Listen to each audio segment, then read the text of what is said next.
Imagine what it would be like at the border. Mere imagine what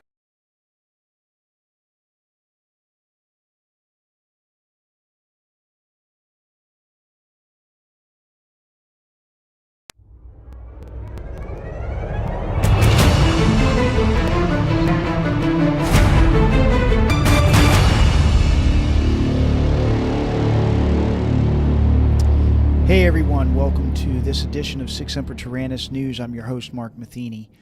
Right now, people, we seem to be pushing closer and closer to the brink of war with Russia. With this tension in the Ukraine region, it's hard to tell sometimes whether some of this information coming in is real information, misinformation, propaganda, because we know that this current regime under Biden and them seem to be playing the warmongers, wanting to take us into war. Right now, there's new intel. This is being reported by CNN anyway. There is new intel that suggests that Russia is prepared to launch an attack before the Olympics.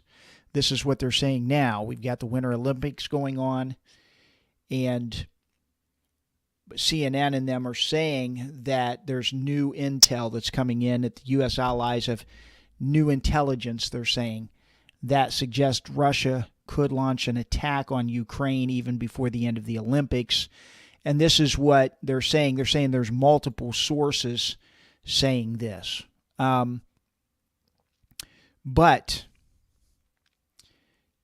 the thing is, guys, if you've watched a couple, I did a recent report called The Truth About the Ukraine-Russian Conflict.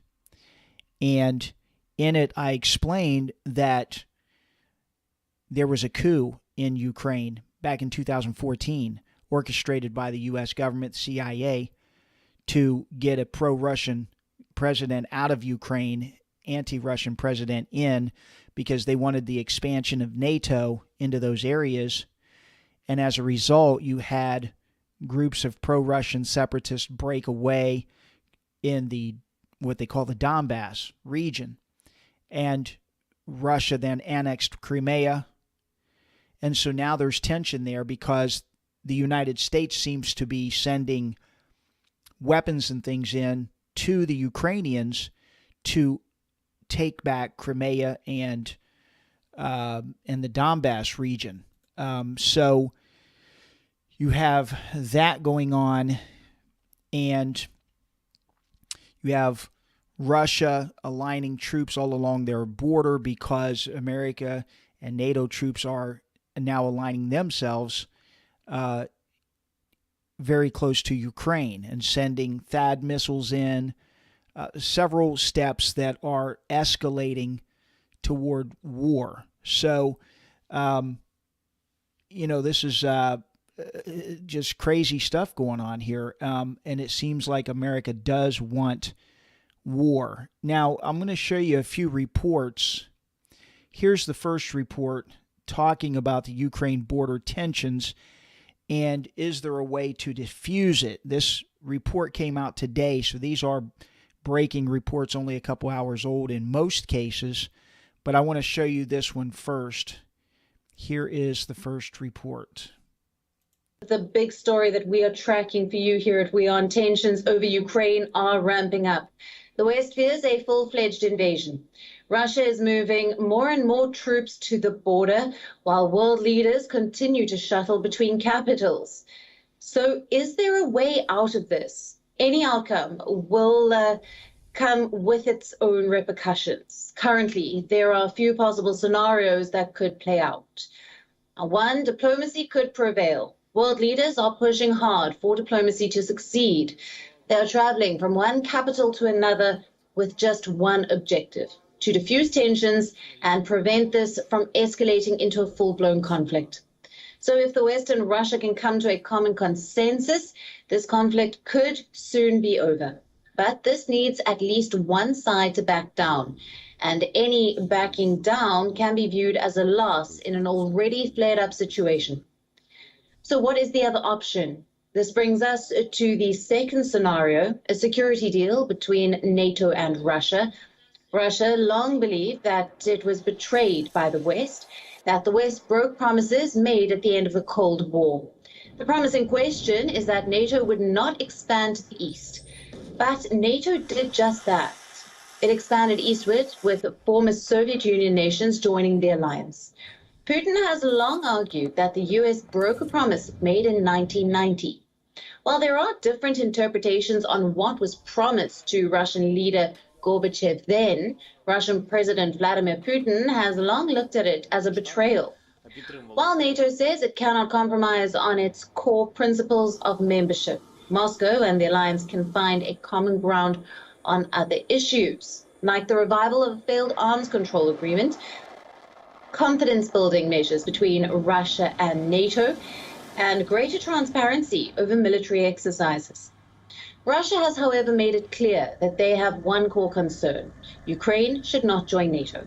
Which brings us to option number 3, the Finlandization of Ukraine. The Cold War-era term was reportedly invoked by French President Emmanuel Macron.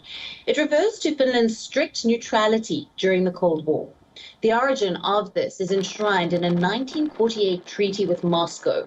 This was when tensions between the Soviet Union and the West were at a high. The deal fixed Helsinki's neutrality in place. It kept it out of an emerging NATO and impacted Finnish politics for years to come. But it is unlikely that Ukraine will support this. Neutrality will be a major concession for the country, which harbors Euro-Atlantic aspirations and also wants to join NATO. So if Ukraine and Russia do not want to budge on their demands, an easier option would be to revive an already existing agreement, the Minsk Agreement.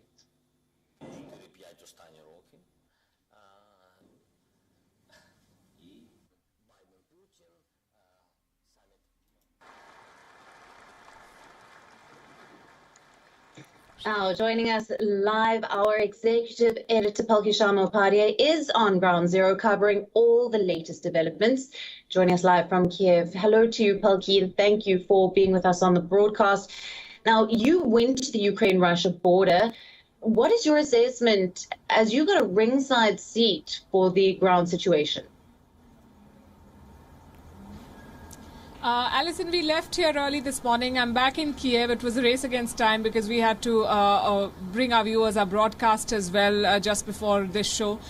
So we left early in the morning, and this is a straight highway linking Kiev to a border village called Senkivka, about 230 kilometers away. And that is being called the theater or the site of the first battle in case Russia decides to invade Ukraine. And we went to a checkpost which was basically a tri-junction. On one side you had the border of Ukraine, on the other you had the border of Belarus, and the third was the border of Russia. And just beyond this border, we know that Russian and Belarusian armies are conducting drills. We've seen the satellite images coming in of more troop deployments along this border, mostly in the east, but also in this region as well, 30,000 Russian troops. But on this side, what we saw was not this kind of deployment, not the kind of tanks that we know that the Russians have deployed on the other side. We saw some border forces. We saw the guards there on standby, and they were well aware of how serious the challenge facing them was. Most of that area was covered in landmines, and we had to maneuver that area very carefully. But what we saw was a lot of tension. What we saw was nervousness in the border checkposts, because if the Russians decide to enter, you must have heard of all the predictions that Kiev would fall in 48 to 72 hours. This is a straight highway to Kiev if the Russians choose to take it. And from the kind of preparations that I saw on the Ukrainian side, the morale remains high. The troops, at least on camera, they say that yes, we are committed, and yes, we know what's coming our way, and we are prepared for that. In terms of military deployments, I did not see that kind of preparation. I don't think they stand a chance if the Russians get the orders from Moscow and march this way. Right. U.S. President Biden is asking American citizens to leave Ukraine immediately. What message does this convey? Not very good again. I just told you what the preparations on the border were like. Now, the Ukrainians on their own are no match for the Russians. We all know that. All intelligence assessments say that Kiev will be overwhelmed within hours. Within days, if not hours, in fact, if the Russians invade. Now, Ukraine is banking on its allies to give it support. The Americans have made it very, very clear that they will not send troops. Now, at a time when Ukraine is steadying itself and gearing itself to take on this challenge, to have their foremost ally tell its citizens that this is a big military we're facing and crazy things could happen in Ukraine. These are the words that the U.S. president used, that things could go crazy in Ukraine in a very short span of time. So now is the time to leave, and we will not even send American troops to rescue Americans, to pull them out of here if they choose to leave in the event of a war. And that does not send a very good message to the people of Ukraine, to the government of Ukraine. Of course, they have been trying to tell everyone that these are exaggerated fears. The last time the Americans made this assessment, we heard the government in Kiev say that these doomsday predictions have no basis in truth. But the fact is that people are pulling countries are pulling their diplomats out of their embassies. The Americans are asking their people to leave. Some 6,600 odd American citizens live in Ukraine, and they've been asked to leave immediately, and that does not send a very good signal. Right, Pelkey. Also, there's the diplomatic overtures that are continuing, leaders traveling from capital to capital, flurry of diplomacy. What could be Moscow's next move? Moscow is clearly stating its demands, the demands which have been rejected by NATO repeatedly, that Ukraine should not join NATO, that NATO forces should pull out of this region, and so on and so forth. Now the government in Moscow is focusing on the Minsk Accord, and they're going to raise it at the United Nations Security Council meeting on the 17th of this month, that is next week. They are going to raise this, and they say that NATO's actions and America's actions are escalatory, and American troops should leave this region, and all the NATO soldiers or all the NATO equipment that has been given to Ukraine should be taken back, because this, according to Russia, is a red line. So Russia's position is very, very clear. It wants the Minsk Accord to be followed in letter and in spirit, and that's an accord that the government in Ukraine also says it's committed to, but won't implement on Russia's terms, and that is where the stalemate still continues. Remember, the situation in eastern Ukraine, especially in the Donbas region, is extremely critical. There is a lot of tension there, and this is a region controlled by Russia-backed separatists, and this is what the Minsk Accord focuses on. And the government in Ukraine has made it very clear that no compromise shall be arrived at the cost of Ukraine's sovereignty. So we come back to square one. All the talks, all the visits, all the bilaterals and trilaterals and all other meetings that are happening are frankly bearing no fruit, because the Russians keep saying what they've been saying. The Europeans and the Americans keep threatening sanctions, at the same time keep saying that there should not be a war. But what progress is being made on the ground? Nothing, except for the fact that Russia keeps amping up its deployments. Absolutely. Pelkey, thank you very much for bringing us all the latest details there from Kiev. We are now available in your country. Download the app now. Get all the news on the move. So right now, people, I mean, if you look at it, we have here in the United States excessive inflation going on, 7.5% this month. It just going up and up. We're having food shortages. We're having supply chain issues. And now we have all the protesting, which is bottlenecking a lot of the supplies coming from Canada, going to Canada, and coming from Canada here to the United States. So it's creating lots of problems here, and it just seems like it's ripe for these global elitists to push the next thing on their agenda, which would be war. The other thing is the United States is saying that they're not sending any troops into Ukraine. However, if you think about it, they are sending the high-altitude missile launching systems, the THAAD units, that are going to be ran by American soldiers, more than likely. I mean, I don't believe that the Ukrainians would know how to operate these machines. So if they send Americans in there, there's got to be some Americans in there of some capacity. If any incursion happens and American troops are killed by Russian troops, this could create the firestorm for war between the United States. So you have these tensions between Moscow and Kiev, and they're just raging at the highest points that they have been in years, and a large Russian troop buildup is now along the shared borders of Ukraine and Russia. And President Biden came out. Let me show you a video where Biden... where was that video at? I have it up, but Biden came out and basically is alluding to war, and but then also President Putin, Vladimir Putin, the Russian president, also has come out and said, basically, if the United States intends to meddle in the Ukraine situation between Russia and Ukraine, this could lead to war. There will be no winners. Here is a video of Vladimir Putin making these statements, and I'll kind of stop and go as I play it because it's in Russian, and I'll kind of read it and interpret it. So here it is. He says, I want to stress one more time, and I've been saying it, that I very much want you to finally hear me and deliver it to your audience in print, TV, and online. Хотелось, чтобы вы меня услышали все-таки в конце концов и донесли это до своих читателей, зрителей и пользователей в интернете. Но вы понимаете, he says, do you realize that if Ukraine joins NATO будет в НАТО and decides to take Crimea back through military means, the European countries will automatically get drawn into a military conflict with Russia. Военным путем будет возвращать себе Крым, европейские страны автоматически будут втянуты в военный конфликт с Россией. Конечно. He says, of course, NATO's united potential and that of Russia are incomparable. Значит, потенциал объединенной организации НАТО и России несопоставим. Мы понимаем, но мы также и понимаем. He says, we understand that, but we also understand that Russia is one of the world's leading nuclear powers. Now listen closely to what he says. Россия одна из ведущих ядерных держав, по некоторым компонентам. And is superior to many of those countries in terms of the number of modern nuclear force components. Современности даже многих опережает.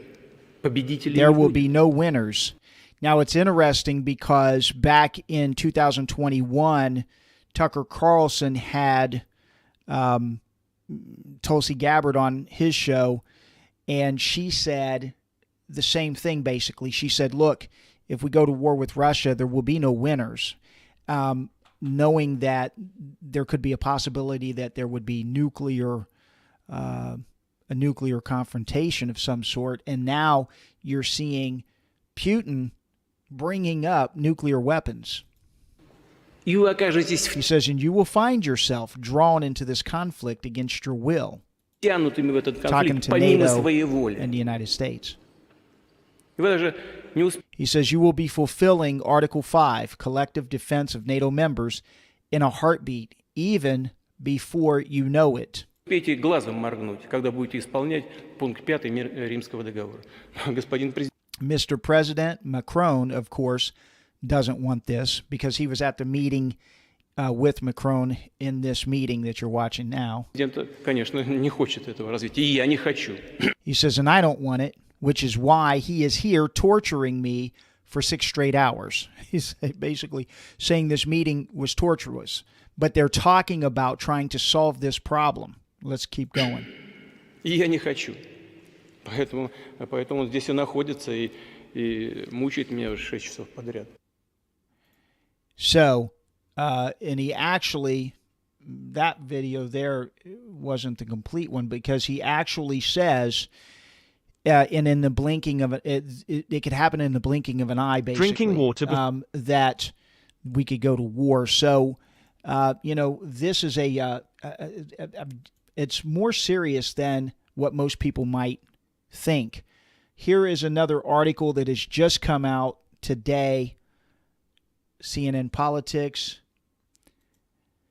Russian invasion of Ukraine could begin at any time. At least this is what the United States is saying, people. So I am not saying that that's necessarily the case. If you listen to the Russian president, Vladimir Putin, you listen to his advisors and speakers, they're saying that they have no intention on moving into Ukraine. And as I was stating in one of my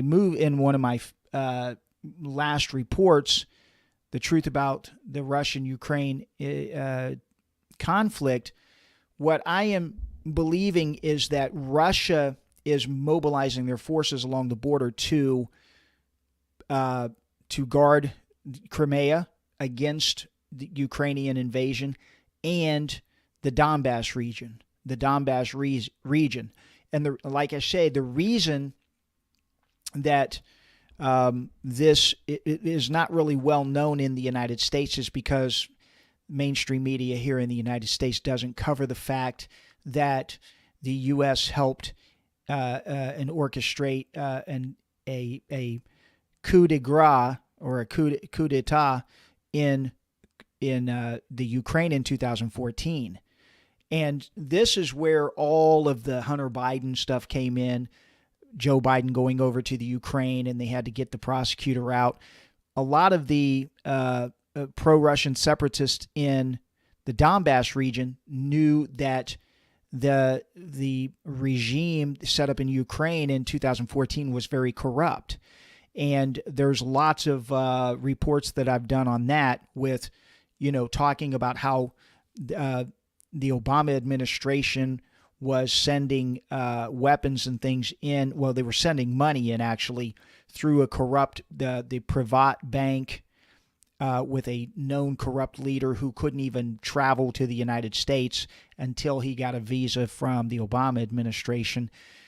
There was $1.8 billion sent over there, and then, of course, they sent Joe Biden over there to get out a prosecutor who was investigating Burisma, Privat bank, and all of the corruption going on.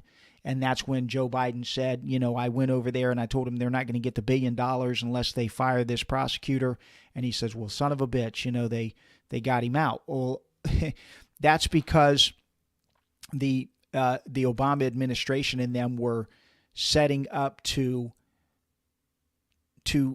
take, basically push the Ukraine into NATO.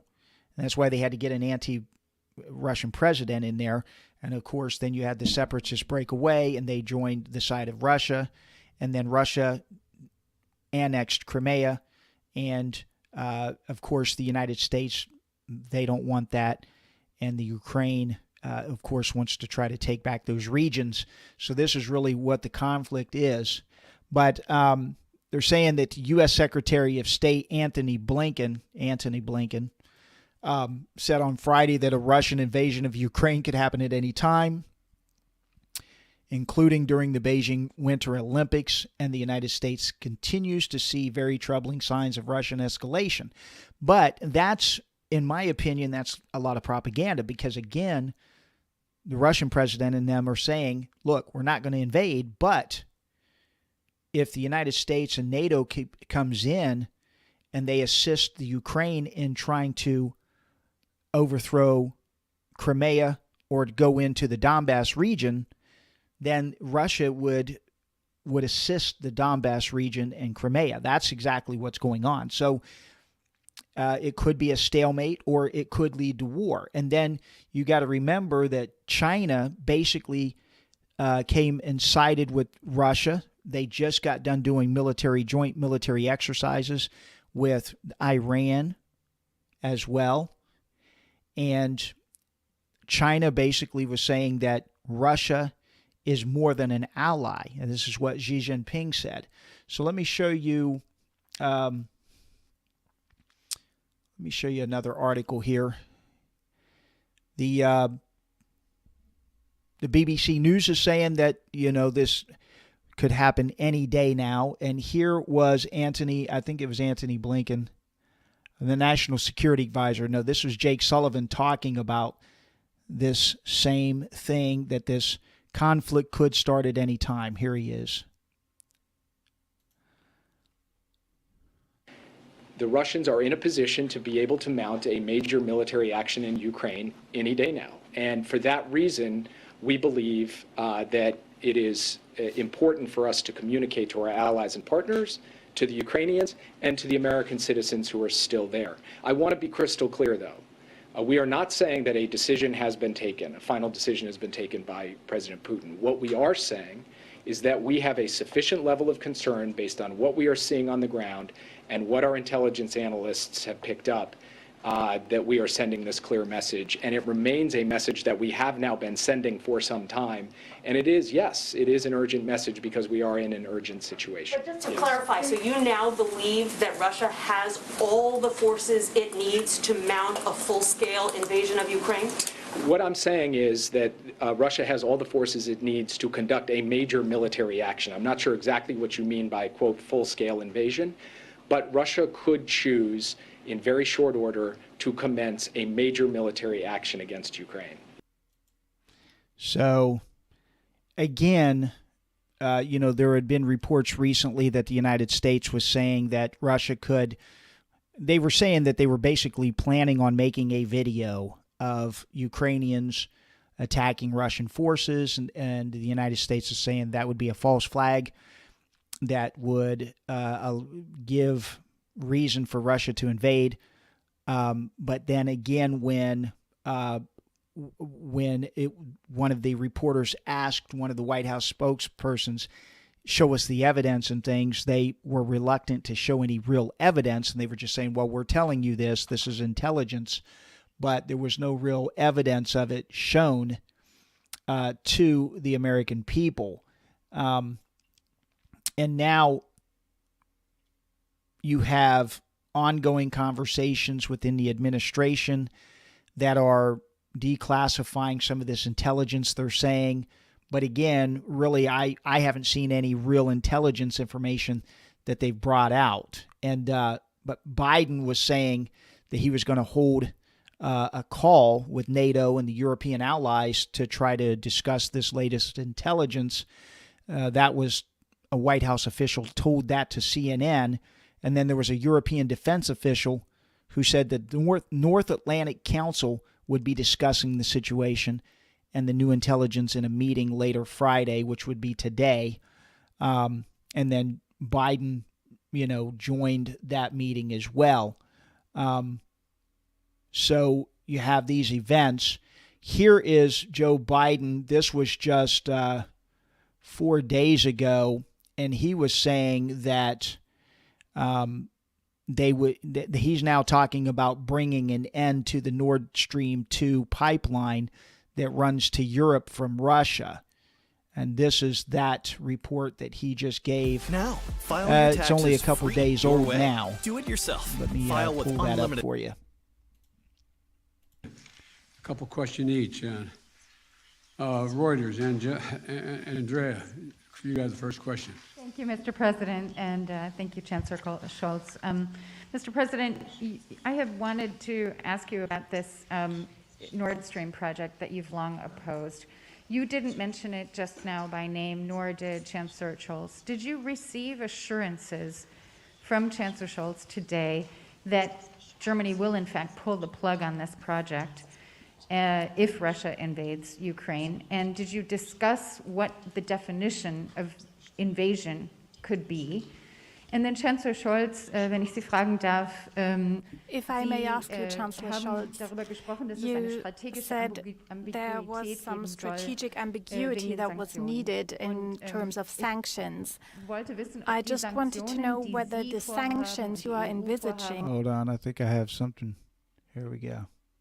and the EU is working on, and the US as well, are already finished, finalized, or is there still work ongoing?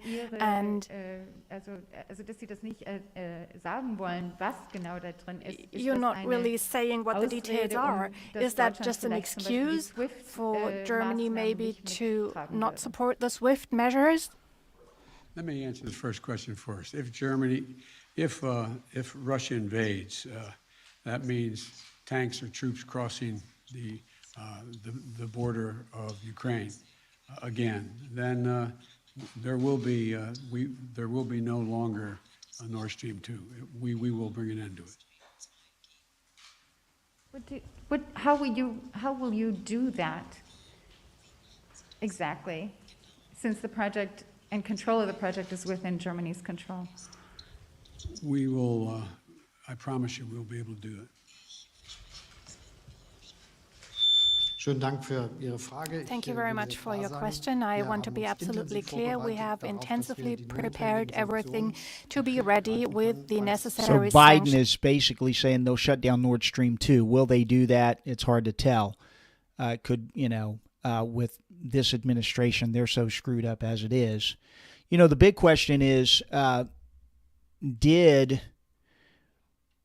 in 1990, NATO had promised to never enter any sphere of influence in Eastern Europe.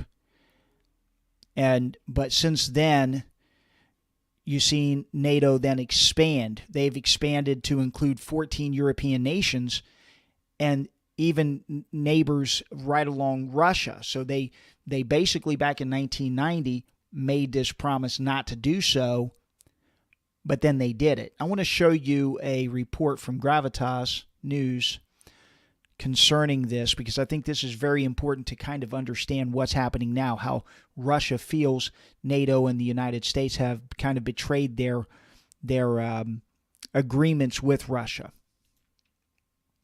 Now, there's something we keep hearing from all European leaders: Putin's security concerns, Putin's safety concerns. What exactly are they? And can the West resolve them? To answer this question, we must go back in history. The year is 1990. The Soviet Union is on its last legs. Washington and Moscow are discussing a crucial European question: the reunification of Germany. Mikhail Gorbachev, the Soviet leader, agrees. But he has one condition: the NATO must not expand eastward. It must not enter Russia's security sphere. The US officials agreed, but the terms were never written down. You could argue this was a mistake. Until a promise is codified, it means nothing really. Having said that, a betrayal is a betrayal, written agreement or not. In the next 2 decades, NATO did exactly that. They adopted an open door policy. What does that mean? That NATO's membership is always open. Any European nation willing to join can do so. There is only one condition: all NATO members must agree on the new member. Since 1991, there have been multiple waves of NATO expansion. The first one was in 1999. Hungary, Poland and the Czech Republic joined the NATO. All 3 were members of the Warsaw Pact. Now they're all NATO allies. The second wave came in 2004. Bulgaria, Estonia, Latvia, Lithuania, Romania, Slovakia and Slovenia, all of them joined NATO. Then came the controversial Bucharest summit in 2008. NATO turned its focus on the Western Balkans. Albania and Croatia joined in 2009, Montenegro in 2017, North Macedonia in 2020. 3 countries are considered aspiring members: Bosnia and Herzegovina, Ukraine and Georgia. Now, if you look at this map now, it has changed completely. Before 1991, NATO was confined to Western Europe. Today, it is at Russia's gates. Vladimir Putin is not the only leader to have condemned this expansion. It was criticized by Gorbachev and Boris Yeltsin too. The difference is, Putin is drawing a red line, and that red line for him is Ukraine. Does that make him right? Of course not. NATO is not the only one breaking its historical commitments, you see. Yesterday, we told you about Ukraine's nuclear arsenal. It was surrendered on one condition: that the world powers would protect Ukraine's sovereignty. And one of those world powers to have signed that agreement was Russia. Both NATO and Russia must ask themselves some serious questions here. For instance, Joe Biden keeps talking about the Pacific pivot. So what's the point of this European obsession? Why bother poking Vladimir Putin? Also, is Ukraine an ideal NATO candidate? We're talking about a former Soviet republic here, a country that has close cultural ties with Russia. Some of their senior commanders also served in the Soviet Union. Why does America want to take this strategic risk? Well, Washington says it doesn't. In 2008, President George Bush opened the door for both Georgia and Ukraine. It's been nearly 14 years. 4 countries have joined the NATO in this time, in these 14 years, but Ukraine and Georgia are still on the waiting list. Why is that? Because European countries are not convinced. The likes of Germany and France, they fear Russian reprisal. So Ukraine became the permanent bridesmaid.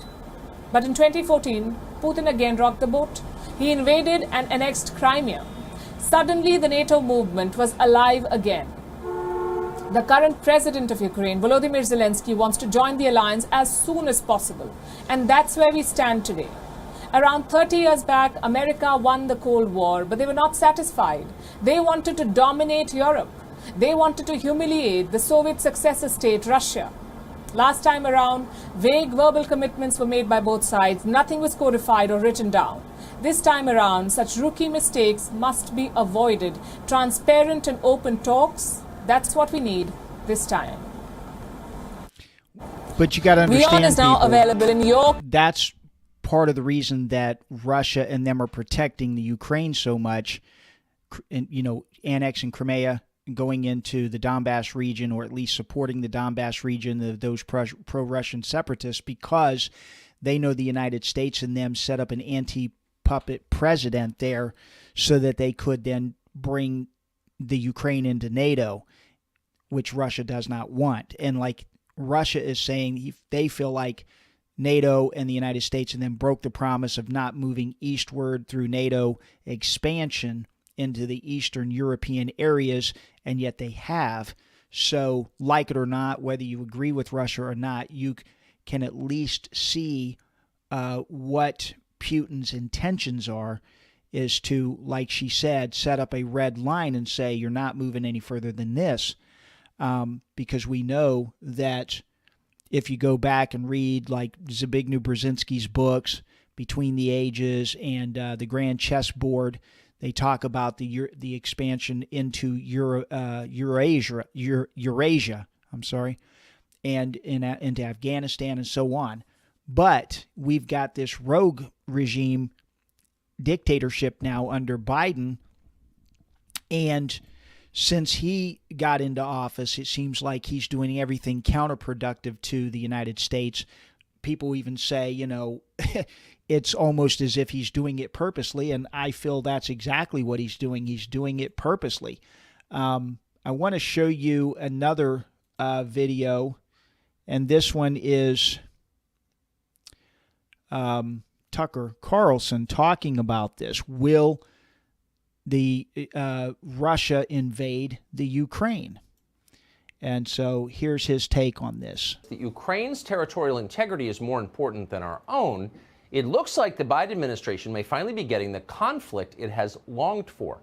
Multiple outlets are reporting tonight that Russian military units may soon move across the border into eastern Ukraine.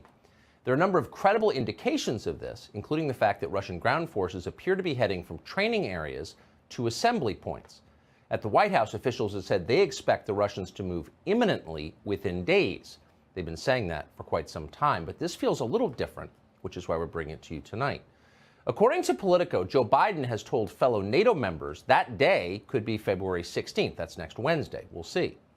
In the meantime, at a briefing today, the National Security Advisor Jake Sullivan called for American citizens to leave Ukraine right away. We encourage all American citizens who remain in Ukraine to depart immediately. We want to be crystal clear on this point.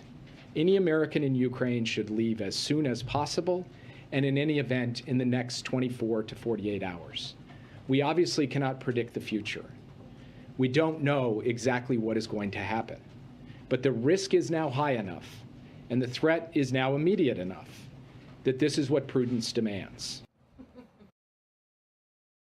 Welcome to Puerto Rico.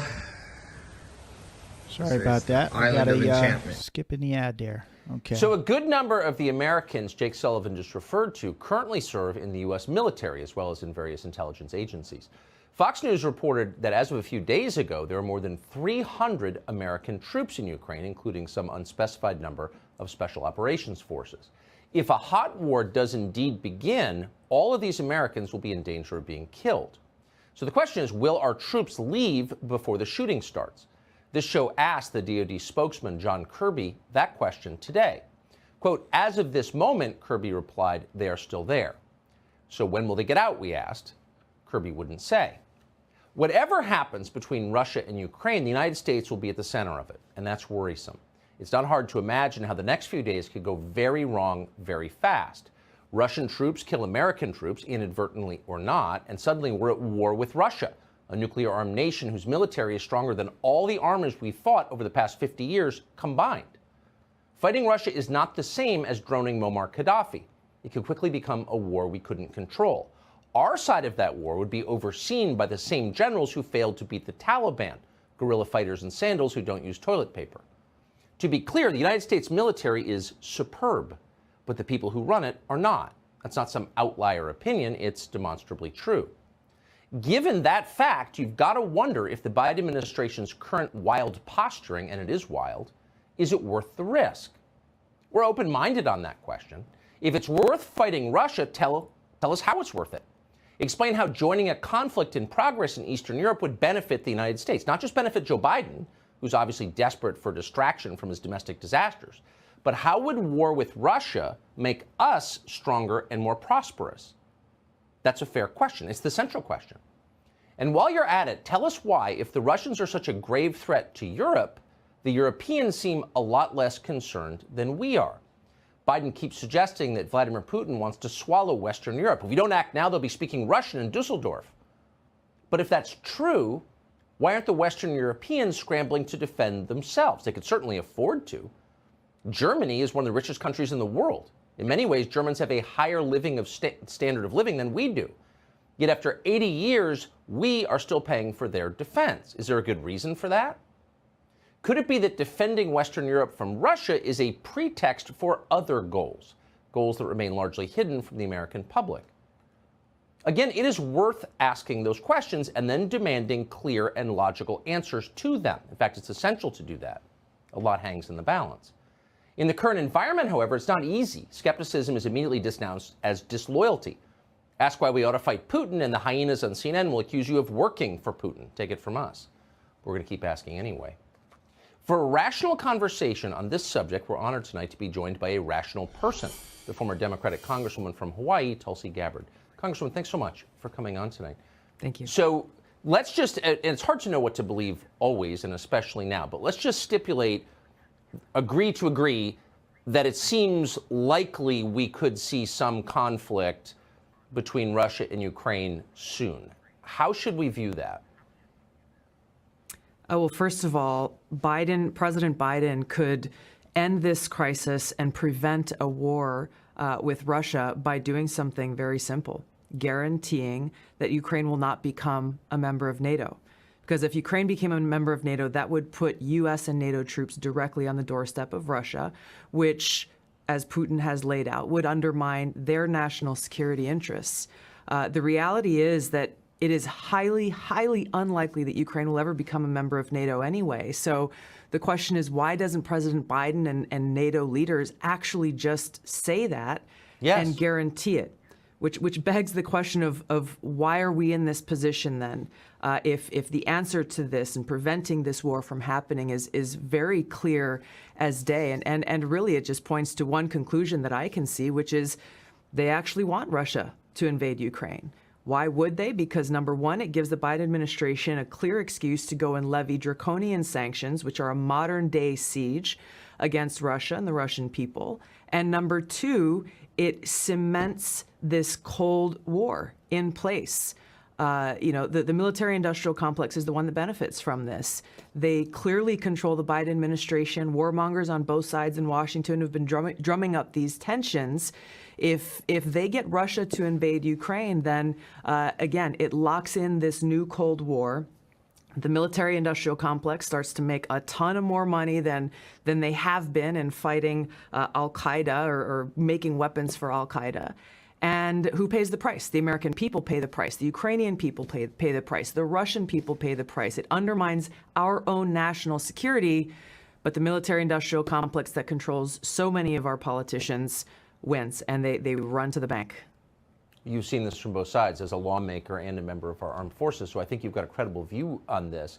I just have to ask, they've been telling us with increasing hysteria, Wendy Sherman and Jake Sullivan and the president himself, that the threat here is to Western Europe, that Vladimir Putin has aims on our allies in Western Europe.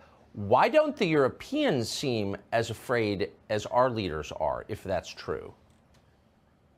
I think that is a legitimate question that no one in the Biden administration or the NATO leadership has responded to in any way.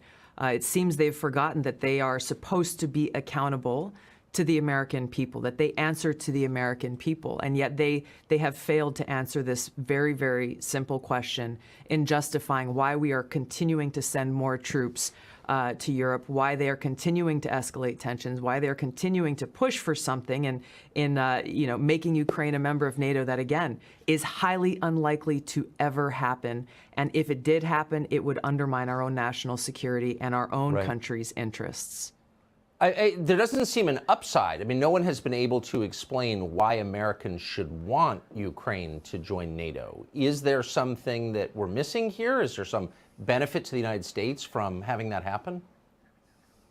I've looked at this carefully, Tucker, and I have yet to find any benefit that a political leader has used or could use to justify this to the American people. All you hear is like, well, we have to defend democracy. We have to defend this democratic country of Ukraine. But as you know very well, this current president, shuts down, arrests political opposition, throws them in jail, shuts down TV stations that are critical to him.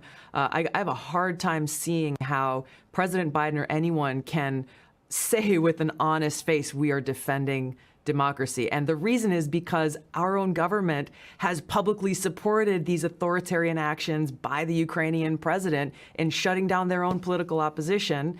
And it begs the question, this sounds familiar to some of the things that unfortunately we're seeing play out right here at home. I was just about to say, it sounds like their kind of democracy. Tulsi Gabbard, that's about the smartest analysis I've heard, and I really appreciate you laying it out for us. Thank you. Hey, Sean Hannity here. Hey, click here to subscribe to Fox News YouTube page. That is probably some of the smartest analysis that I've heard as well.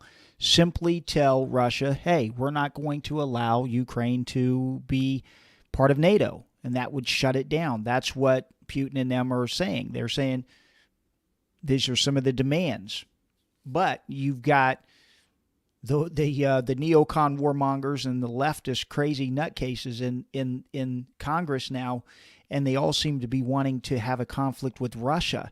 This was the whole problem, people, that we had when Trump was in office.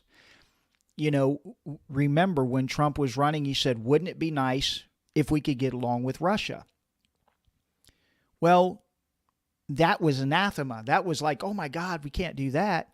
Why not? Well, I mean, wouldn't it be nice to have peace on earth? Wouldn't it be nice to not have war, not send our kids to go die in some foreign land? Of course it would be great, but not to the neocons, not to the warmongers, not to the military-industrial complex, not to the global elitists who are pushing for world government. And now that we're having, we're having a controlled collapse here in the United States, it seems like. Food prices are going off the charts. Supply chain issues are going to cause the deaths of millions of people. The lockdowns already have. A lot of these mandates and things have. So war is the next step. You've got economic collapse and then war. And out of that ashes, they can bring forth their great reset and their world government. So I think that's exactly what they're pushing for. And that's exactly what people have to understand. They are not trying to solve a problem. And, they don't care about sending more kids to die in wars. So that's really the problem that we have with this current administration.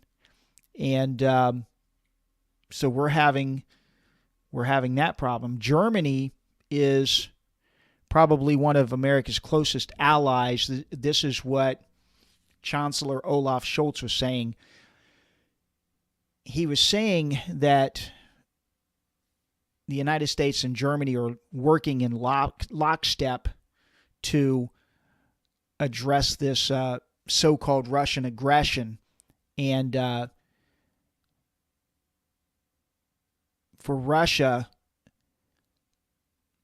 you've heard of lockstep. People, have you ever heard of walking in lockstep or that type of term? That's a 20th century metaphor that goes back to Nazi Germany. And Biden was tossing it around to drive home his German-American solidarity and discipline, but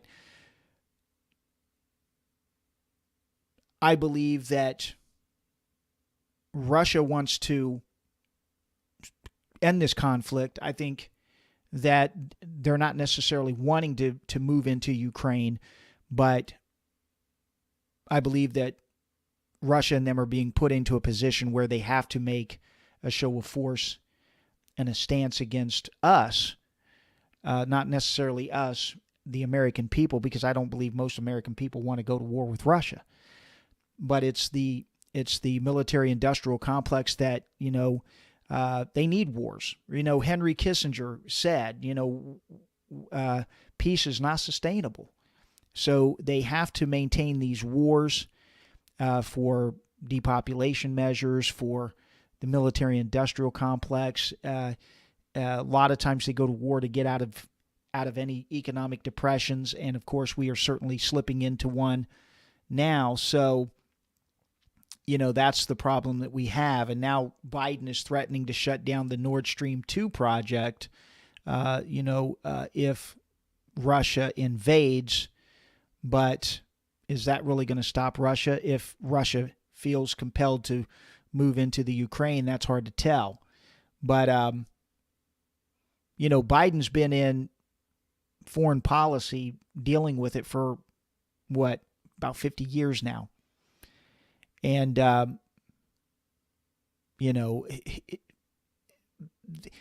if you look at it, under Obama, what did they do? All they cried was Russia, Russia, Russia, attacking Trump for saying he was a Russian agent, and any alternative news media people were Russian agents. And then when Tulsi Gabbard was going to run for president, then they called her a Russian agent. That's their phrase that they use when they want to attack. And if you come on and you do any analysis that might show any favoritism to Russia, not that you support Russia, then people accuse you of being a Russian sympathizer and a Russian agent and all those things as well. But, Biden and them are trying to keep these relations between the United States and the European allies strong. Even if there's any disagreements that they may have, that they're trying to make it look like they are very strong against Russia. But Russia and China, they are seeing the weakness. I mean, if you look at China and the possibility of them moving into Taiwan, I believe that China is sitting back right now and watching and waiting to see what the response will be if Russia does move into Ukraine, or if for some reason, NATO and them act prematurely or what have you. I think that China is sitting back waiting to see what's going to happen. And,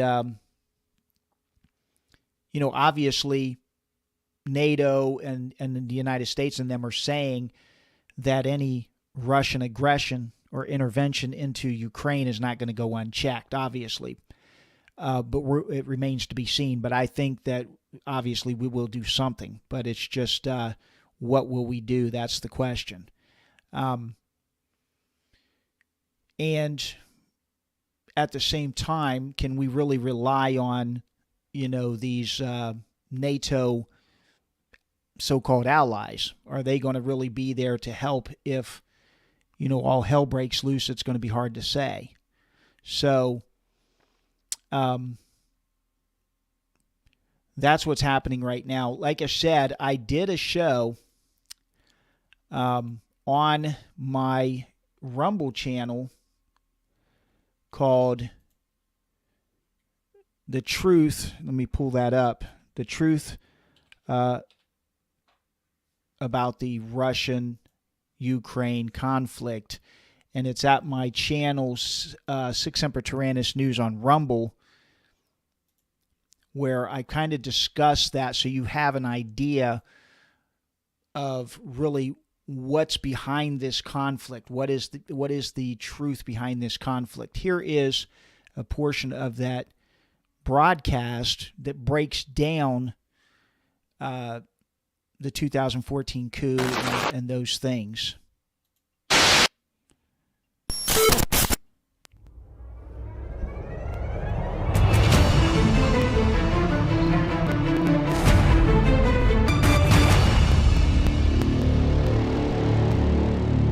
Hello, everyone, and welcome to this edition of Sic Semper Tyrannis News. I'm your host, Mark MATHENY. What's really happening in the conflict between the Ukraine and Russia?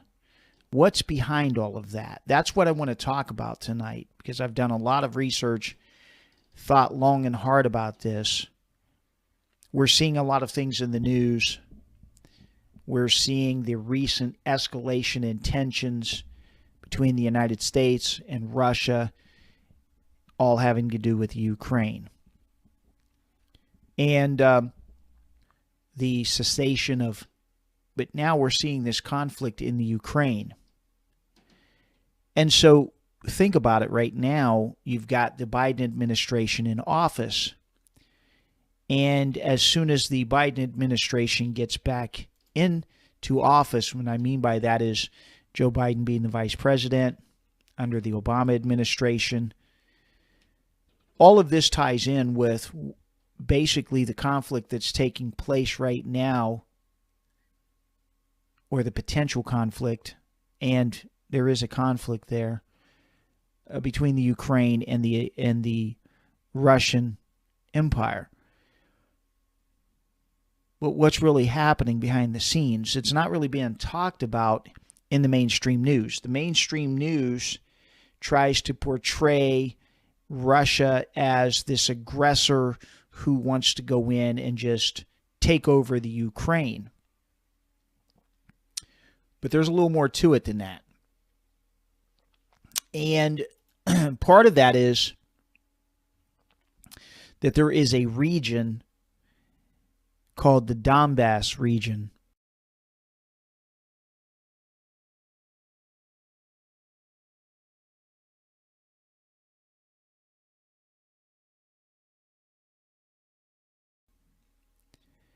In the Ukraine.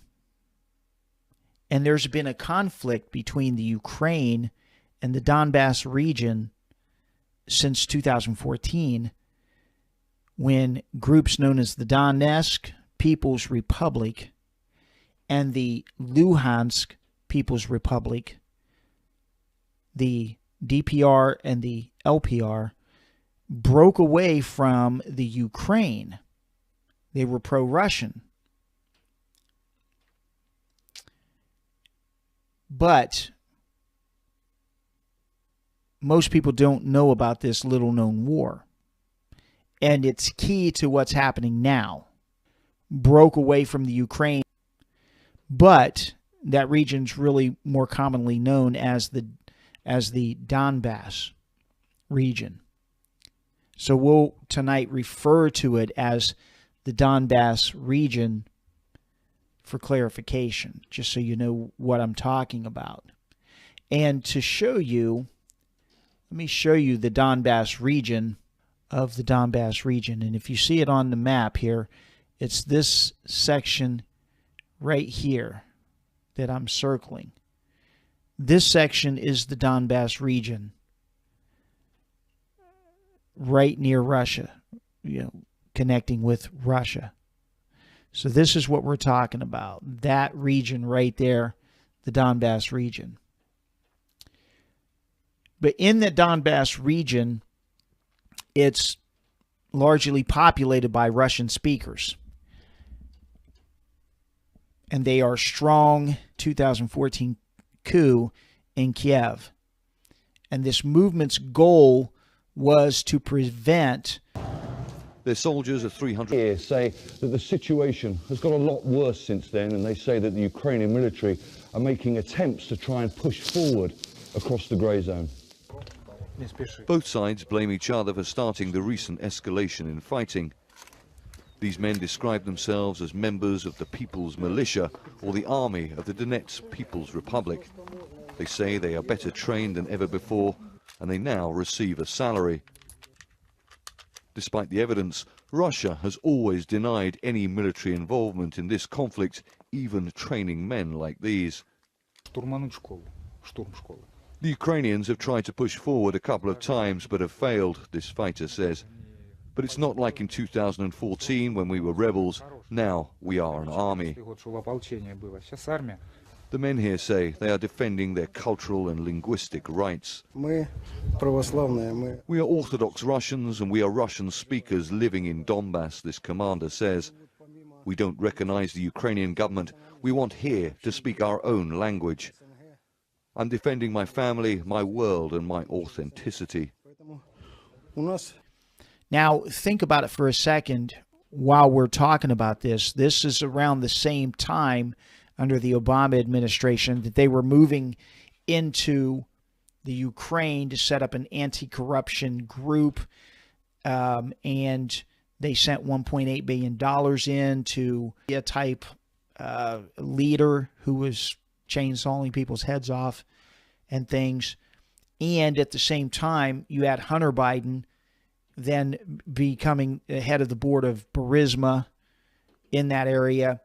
And if you go into all of the corruption there, basically the Obama would retake that this anti-corruption organization.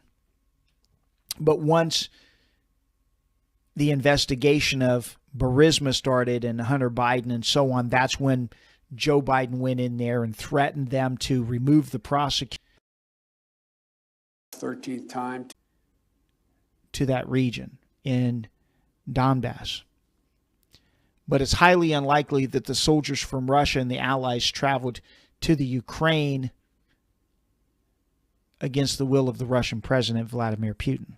And so you have this intense fighting in the region that I've shown you on the map and take back the Don then, which led to Russia suing for repayment of that money in British courts. In the United Nations Human Rights Office, they reported that in February of 2015, and they stress, however, that these figures were conservative estimates and the DPR's numbers of the reported casualties could be a lot higher than that. So there's been several truces in the meantime called between and the Donbass region in December of 2016, but overall the peace hasn't been secured, obviously. So we're seeing the results of that now. And there's been 2 Minsk agreements, and the second one was signed by Vladimir Putin and Francis Holland and Angela Merkel and the Ukraine president at that time, Petro Poroshenko. But it really wasn't sustainable because there's still war. And so let me show you a video. This will kind of sum up some of the synopsis of what's happening and what happened in 2014 in the Donbass region as they broke away from the Ukraine because they disagreed with the anti-Russian president. Воспитатель.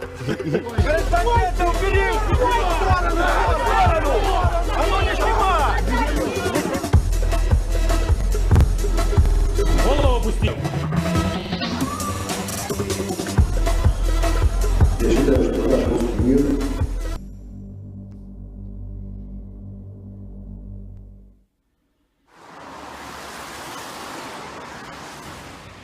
It's May the 1st, and pro-Russian rebel Lenin is taking his men to secure the Donetsk prosecutor's office for the separatist cause.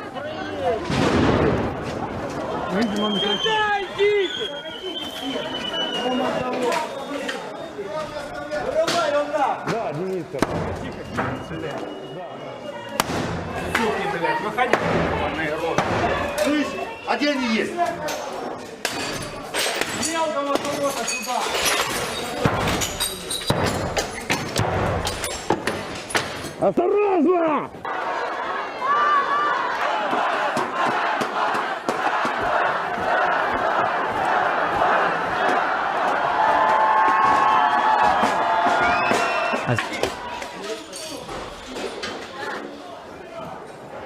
Убирай нахуй камеру, убирай!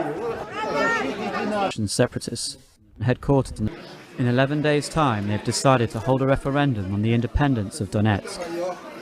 Референдум состоится 11 мая.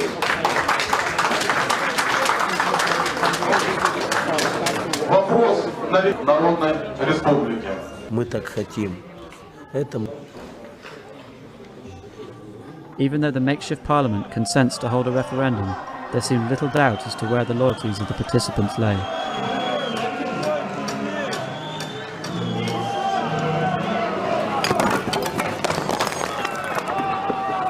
The removal of the Ukrainian authorities from еще плюс к этому парку Щербакова. 16:23 на ЖД прибытие будет. Repositioning himself in the new republic is Roma, a former builder and now the republic's head of security.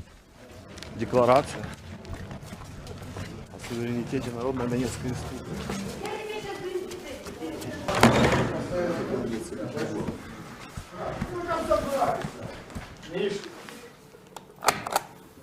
Печать даже очень символична. Главный специалист отдела по вопросам борьбы с коррупцией. Да.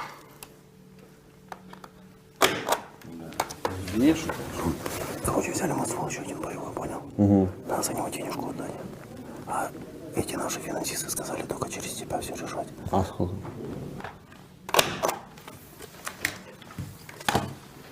Ты ж мне хоть потом принеси, покажи его. Или он тут у тебя с собой?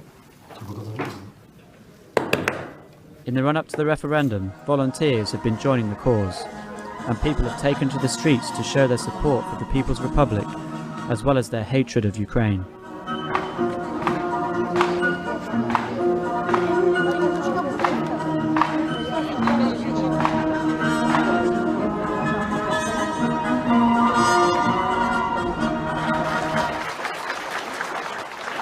Добрый день. Мы рады вас приветствовать. Скажите мне, у кого нет родственников в России? А у кого есть родственники в Евросоюзе? Ну, то есть давайте мы просто сопоставим вот такие позиции. Когда вам говорят, что там, где ваши родственники, это враги и оккупанты, это называется оскорбительно для меня. А вот, знаете, так не получилось, что в Евросоюзе есть. Радостно. Но точно не Евросоюз. And so, the Donbass region is considered a pro-Russian separatist. And there was a member of the Ukrainian parliament, his name was Maxim Buzansky. And he said that several European countries have territorial claims against the Ukraine. And in his opinion, revanchist sentiments come from Poland, Romania, and Hungary, but Buzansky emphasized that Kiev's weakness plays into the other three countries' hands and provides an opportunity to revise the history of the region. Now, Ukraine, listen, beyond reasonable doubt, violates the EU's Treaty of Lisbon and other initiatives that protect minorities.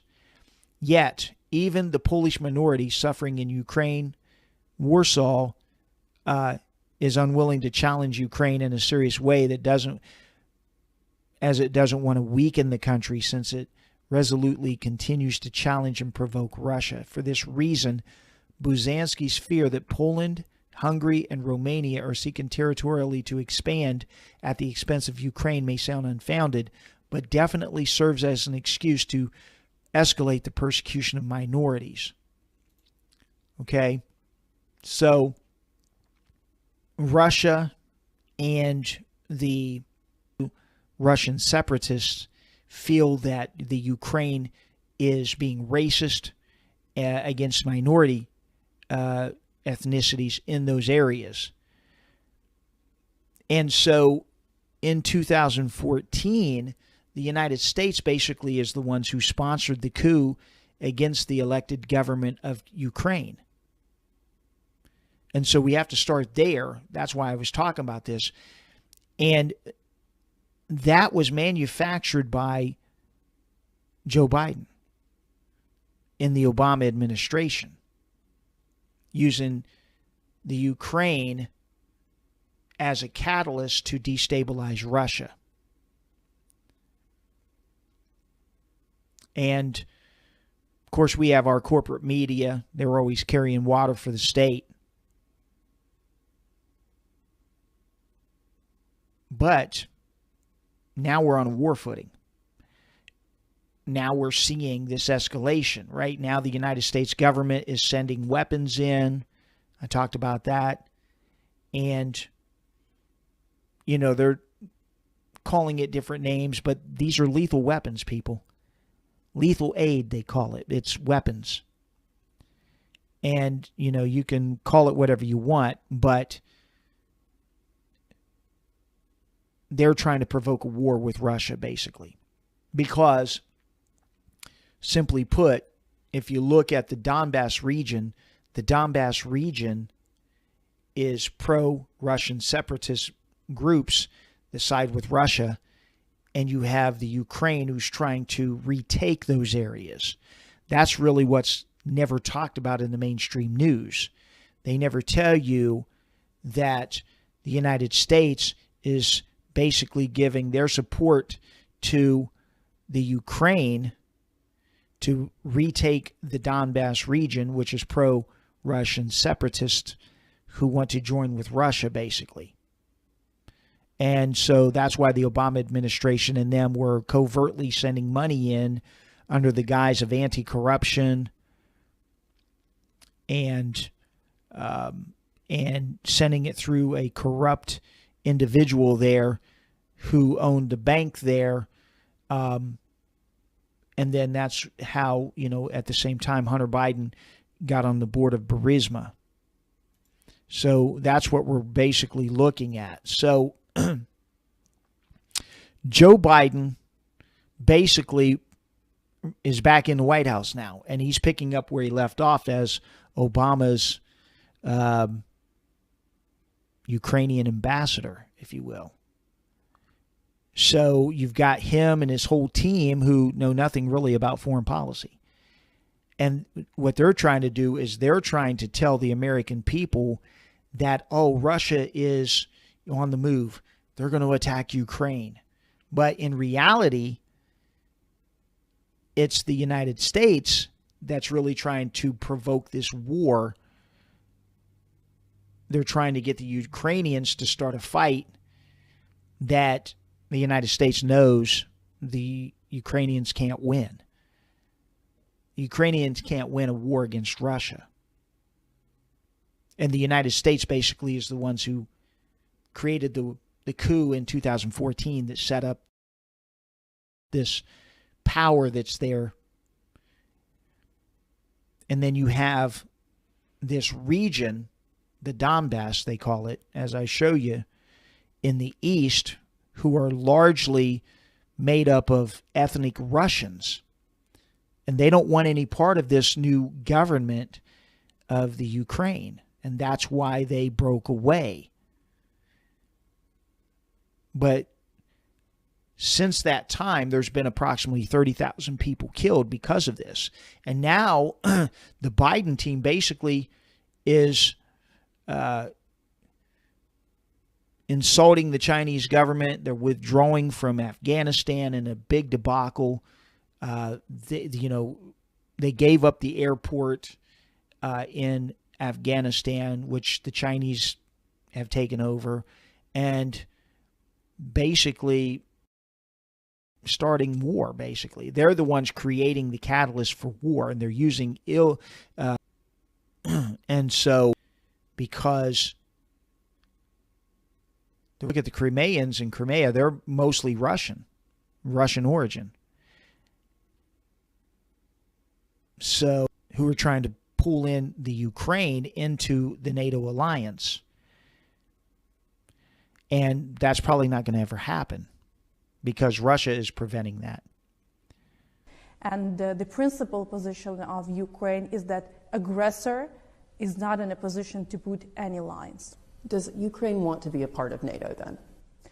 It's absolutely important because you might have heard all around here in Ukraine, in US and in NATO that we all stick to the principle no talks about Ukraine without Ukraine. We do deliver on it. Whenever it's like in a Normandy format, bilateral talks with Russia and US, Russia and NATO. But until Ukraine is not in NATO and EU, it means that still these talks, we are already part of the security architecture, of the economic architecture. So it's really time for us to be over the table. And this is the discussions also we had in Brussels. So yes, you guys want to be a part of the NATO alliance. We have to. And I think that this is the best sanctions about any ultimatums, putting a framework to say that Ukraine is ready to become a member of NATO, and it will become a member of NATO in the very upcoming. But is Russia really going to invade the Ukraine? Or is Russia, in my opinion, Russia is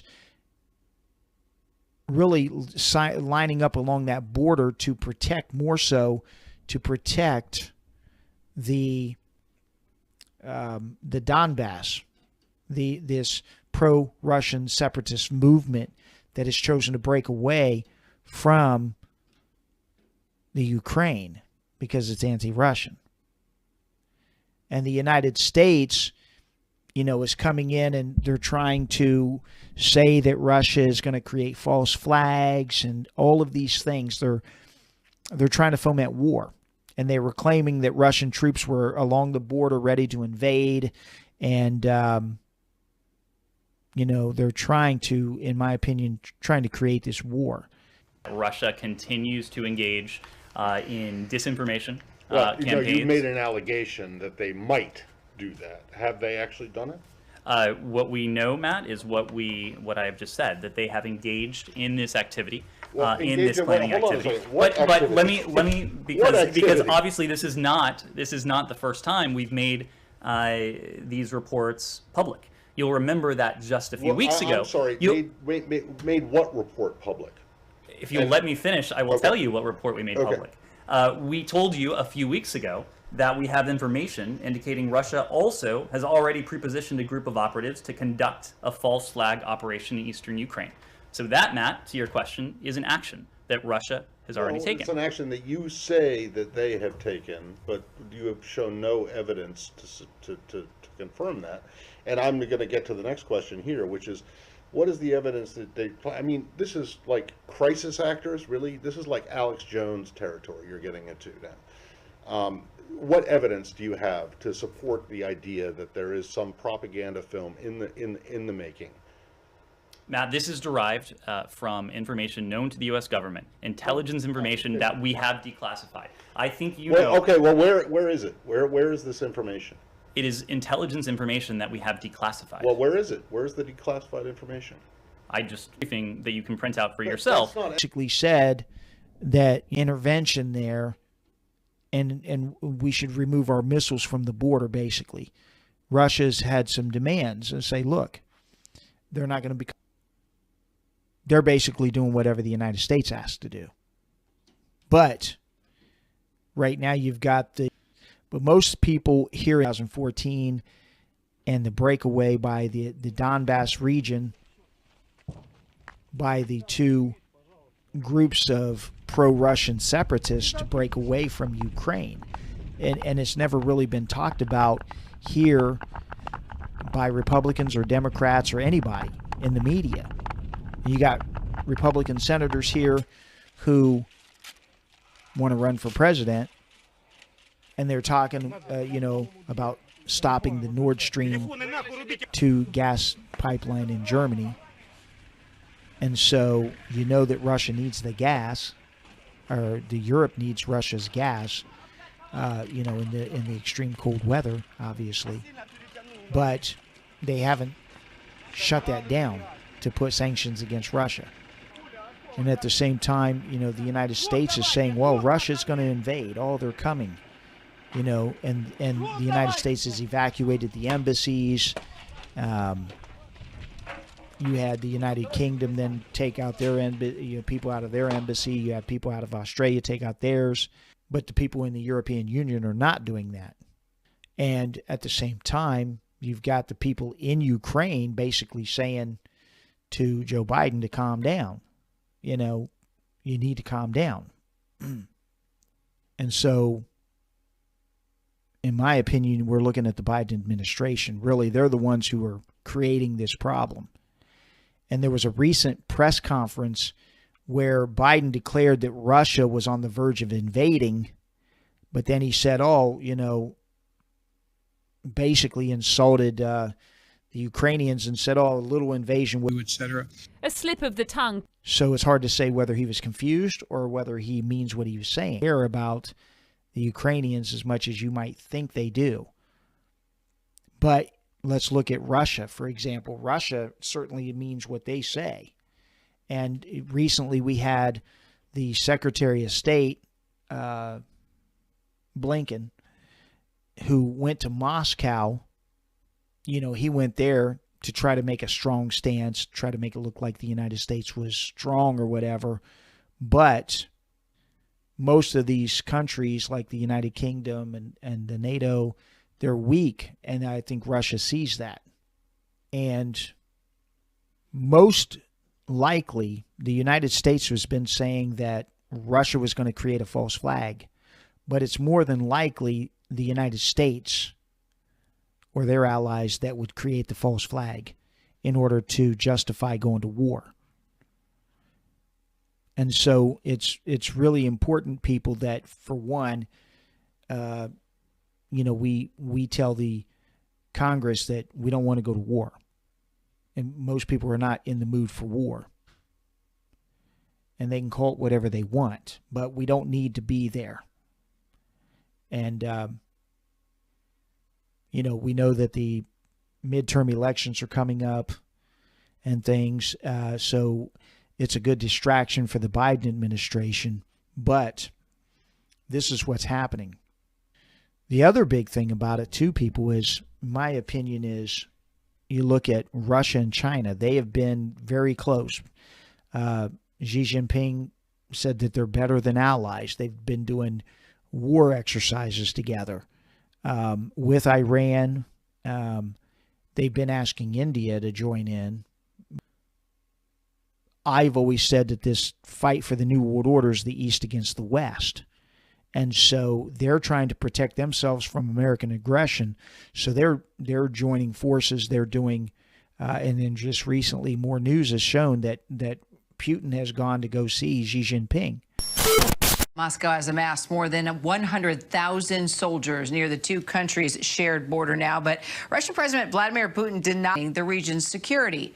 Meanwhile, China has very publicly put on a united front with Russia, President Xi joining Putin in opposing further NATO expansion during an actual meeting today. So finally, Patrick, with today's show of unity between Russia and China, clearly it's making a number of political leaders here in the U.S. nervous. What is China's potential role now? I think China's role here is very interesting and quite complicated. I mean, on the one hand, this meeting between President Putin and President Xi was clearly meant to send a very clear message that we are together, that we're closing ranks, and that we stand firmly together now amid these tensions with the U.S. But we also have a lot of media lies here in the United States. And they were, but really Ukraine. But what they've that invasion to conquer the residents there. So Russia's position has been that only the people who live in the Donbass have the right to determine whether or not they're going to be ruled by the Ukraine. And so, or by the government in Kiev. And so that government was installed against their will in 2014 because you had a democratically elected president in Ukraine overthrown by what the U.S. government called a democratic revolution, or color revolution, as I would say, a false flag probably, and by what Russia's government and the head of the private CIA U.S. firm and many other historians call a coup. 2014, imposed by the Obama administration. And this is the whole reason for them moving into Ukraine. But what was the reason for this coup? You know, why did they move in? Well, according to some, it was to replace Russia's naval base in Crimea by a new naval base there. And Obama wasn't able to do that. But the overall coup was successful.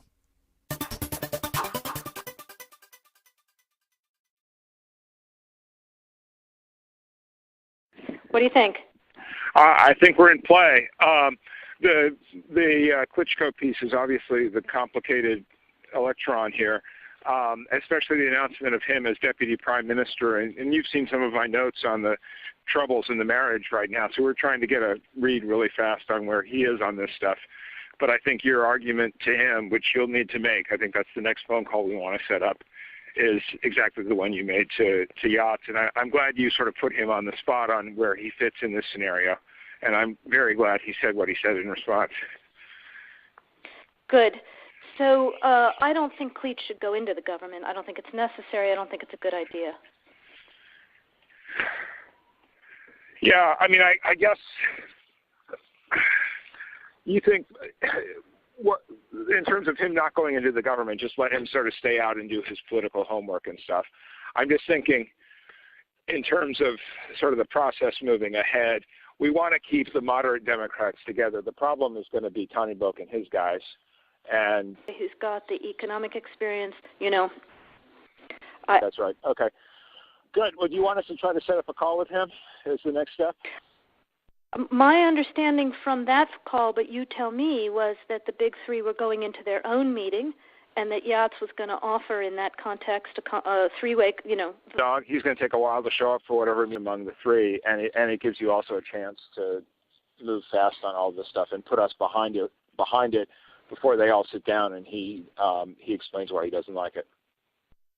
Okay, good. I'm happy. Why don't you reach out to him and see if he wants to talk before or after? Okay, will do. Thanks. Okay, I've now written, one more wrinkle for you, Jeff.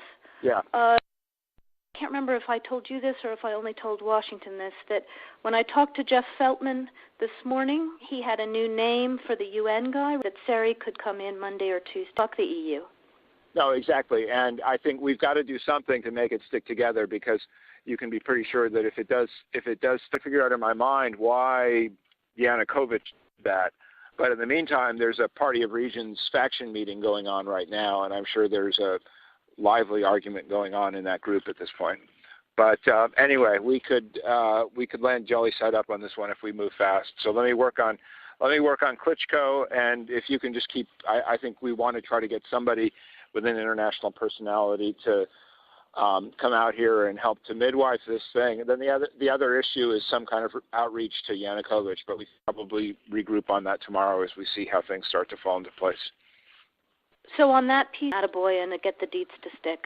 And they have confessed to participating in this coup in 2014 in the United States afterwards then, and his position has been the same as Holland's and Merkel's. And they're basically saying that both sides have to comply.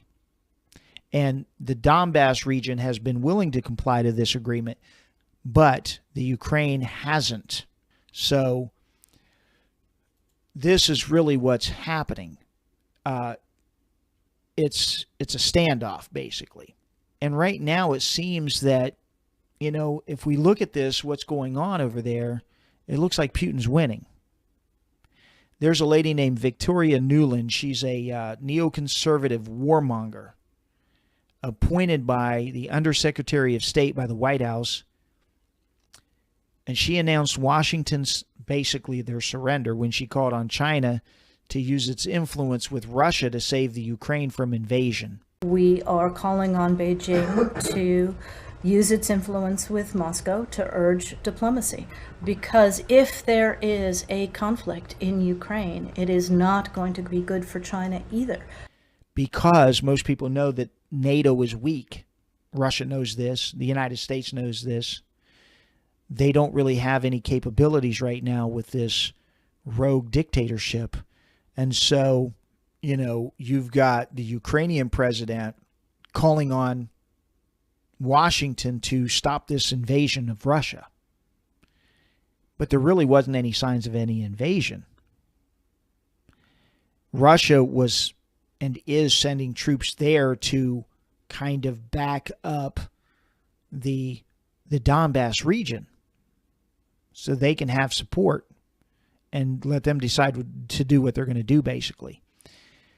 And then Germany ended up refusing flyover permission to the UK for armed deliveries to the Ukraine. And 2 NATO members announced that they weren't going to send troops if NATO got involved in Ukraine. And that's when, you know, Washington saw the writing on the wall. A lot of these countries that were looking at this, at the White House's disagreement, basically, to agree with the Russian security proposal, they looked at it as dangerous, basically. And a lot of Washington's strategy of arming and training the Ukrainians and provoking them into an attack on the Donbass has basically failed. So the United States side was trying to get the Ukraine to invade the Donbass so that Russia would be triggered, because the United States and the Ukraine basically know that Russia is not going to allow the Ukrainians to reoccupy or take over the Donbass region of these pro-Russian separatists. And the Ukrainians don't even know really whether they can even defeat the Donbass region, because they're being supported by Russia and high-tech weapons from Russia. And that's why the United States is sending weapons to the Ukraine now. And so the Ukraine basically knows that Russia can defeat their forces without even sending any soldiers in, because they can supply the conventional weapons and the high-tech weapons to the Donbass pro-Russian separatists who can fight their own war. And, you know, we've been listening to the news. The United States said they're not going to send U.S. troops into the Ukraine. And Russia has heard this. And so they know that no one's going to come to their aid. And, I mean, basically, we've shown that, this current rogue dictatorship shown that, when they didn't come to the aid of Americans in Afghanistan. And Russia really doesn't care about these sanctions. And so the United States is going to end up pulling back. They're going to pull out their missiles from some of the areas near there in Romania, in Poland, and they're not really going to do anything. And Russia probably won't be doing too much either. There's probably going to be a stand down. But it's going to give the impression that Russia had the upper hand. And it's going to look like Russia won. And Russia is backed up by China. And so what's going to end up happening, they're going to downshift this, and more than likely there won't be any war. But it's going to give the upper hand to Russia and China, people. It's just going to make the United States continue to look weak. So really, that's what's going on. You had that coup in 2014. You have the pro-Russian separatists, the Donbass region break away. You got Ukraine trying to retake it. You've got the United States trying to use the Ukraine as a catalyst to invade the Donbass region to provoke Russia. Russia really isn't going for it, but by their posturing and their stance and a refusal to be moved by any sanctions and things, and then their ties with China makes them superior. China is also, now that doesn't mean that Russia may not invade at some point. That remains to be seen. But even without moving into the Ukraine, it gives Russia that upper hand and makes them look stronger. So this is what's happening currently in that region. So I just wanted to bring that up and give you some idea of my opinions basically on what's happening. And this is how the Obama and the Biden administration was tied in with that coup and the corruption and the funding of Ukraine and with weapons and money and, you know, the pilfering of money by the Biden administration. So that's what it is.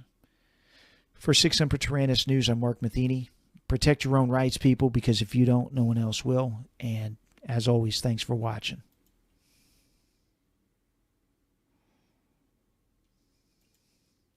So that was the report I did, guys, and I was been having some terrible streaming problems. It seems like as soon as I try to show you something compelling that might be of some informational use, the YouTube Nazis start, sending up the hacking agents or something to block the video from running smoothly.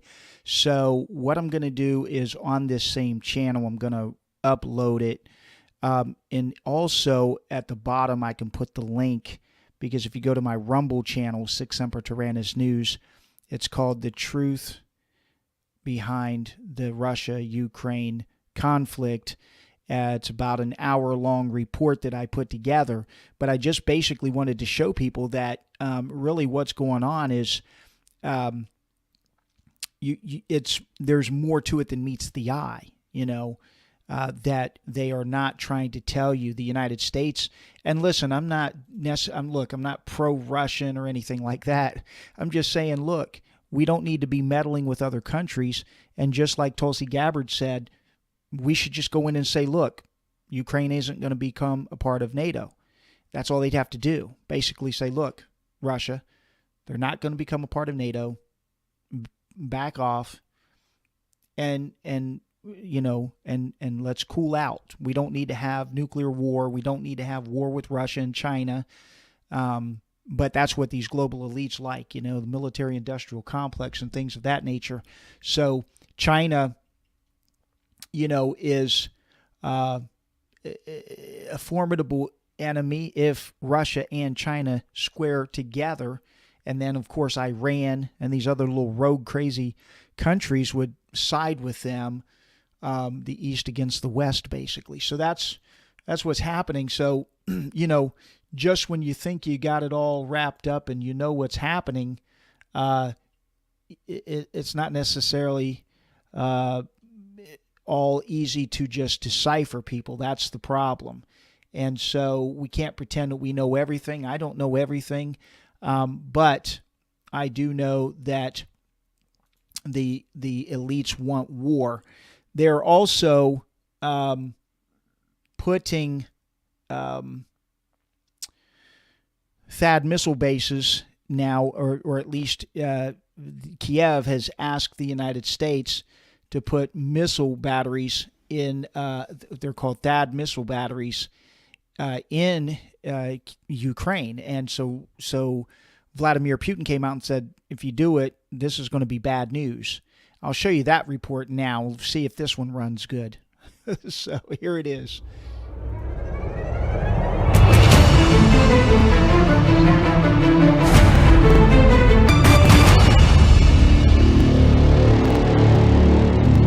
Good evening, everyone, and welcome to this edition of Sic Semper Tyrannis News. More breaking news coming out of the area of Russia and the Ukraine. I'm going to talk about that. Besides that, we also have developments still along the Canadian border with the trucking protests that are going on to alleviate, to get rid of the mandates, the vaccine mandates that Canada is trying to push upon all the truckers in order to come over the border, and the United States is doing the same thing. Now we're starting to see American truckers. There's reports now that the police there and the government of Canada are cracking down on the truckers and forbidding people to give them gas or to give them food. So it's ratcheting up a notch. And but yet these truckers, these protesters are holding strong, and that's going to be the key to victory, is that they hold their ground, stand firm, and not give in. There's also some reports that there are some provocateurs, leftists coming in, infiltrators trying to carry out, what you would call false flag attempts to blame on the truckers. And so those things are being exposed. But tonight I'm not going to really focus on those, but that's some of the other stuff going on. Tonight I'm going to talk about some new developments in Russia and the Ukraine.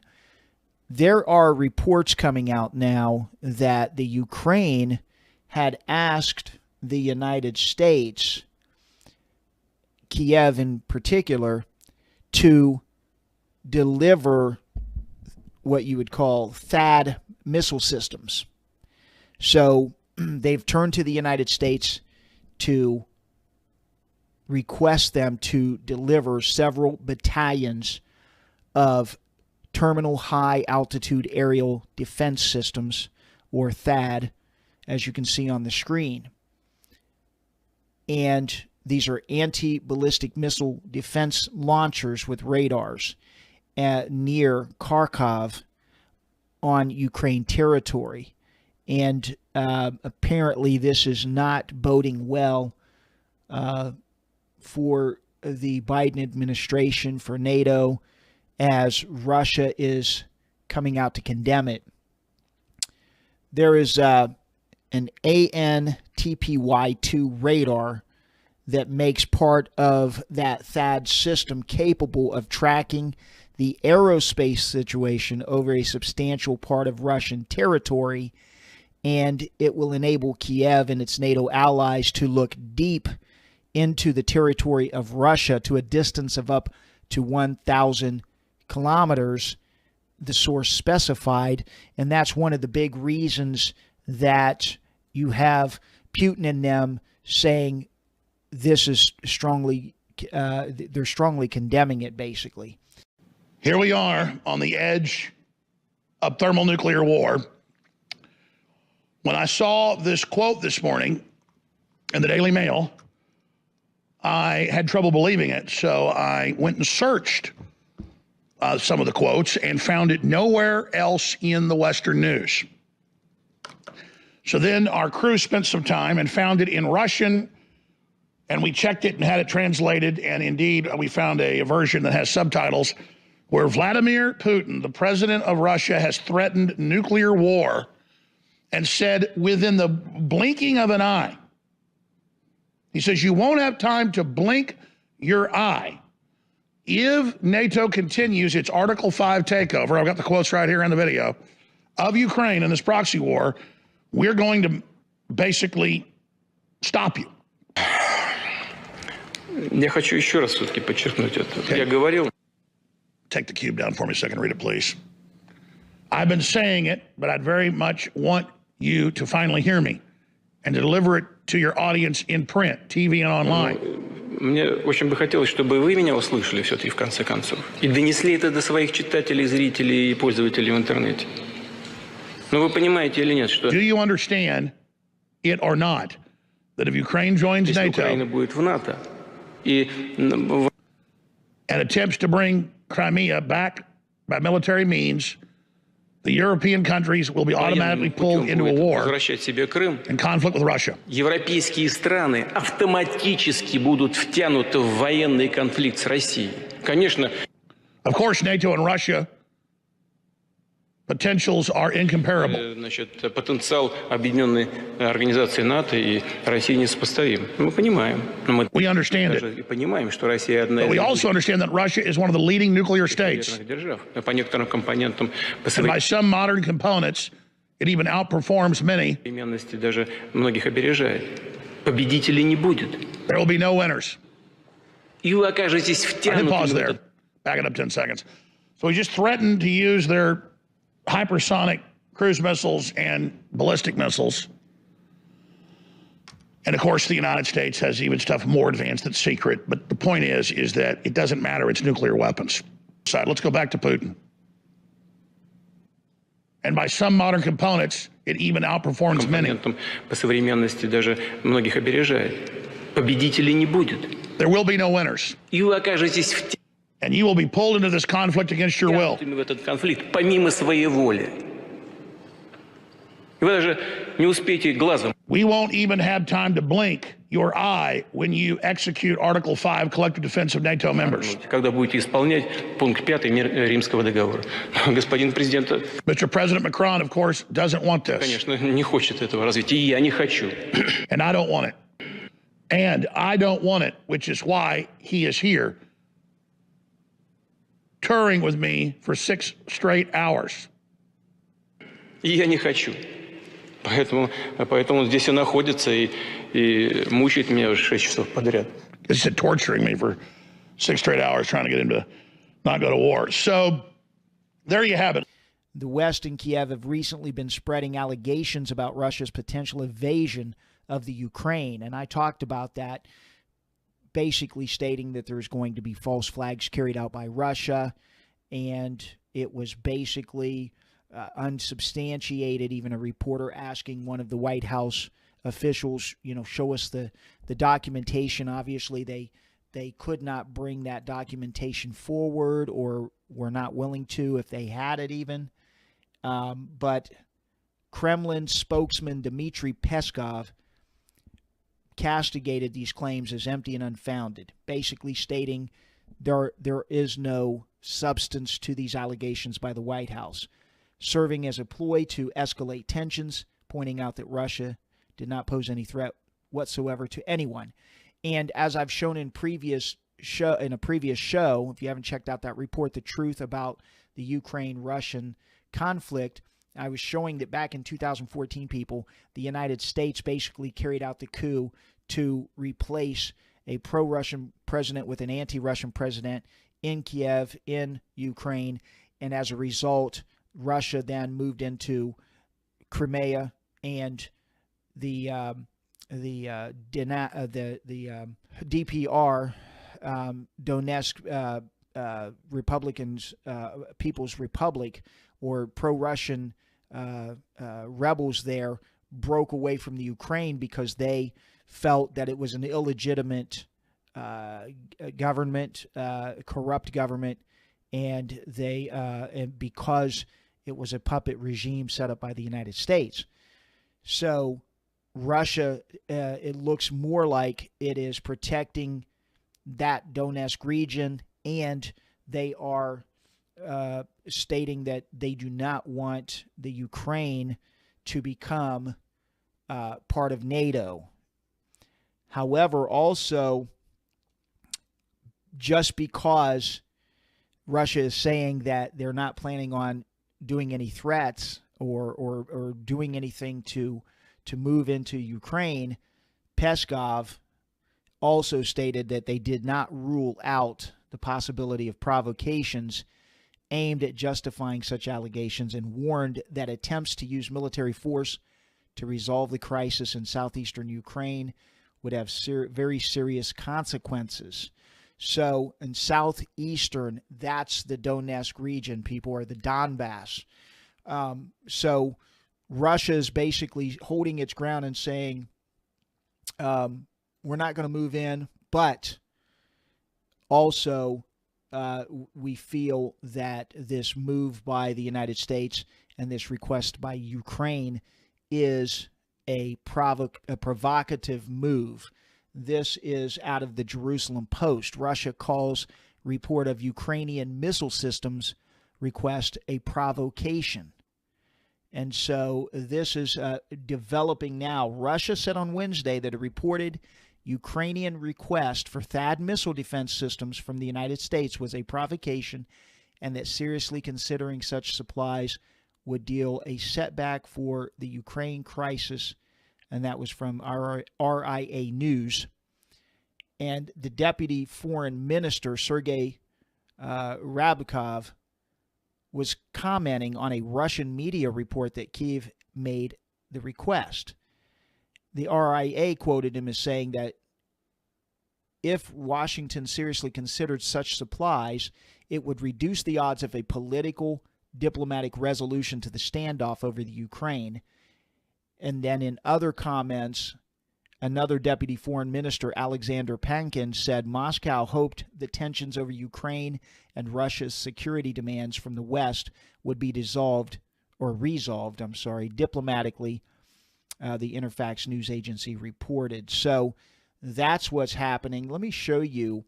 These are known as the Terminal High Altitude Aerial Defense Systems. Here's what these systems look like.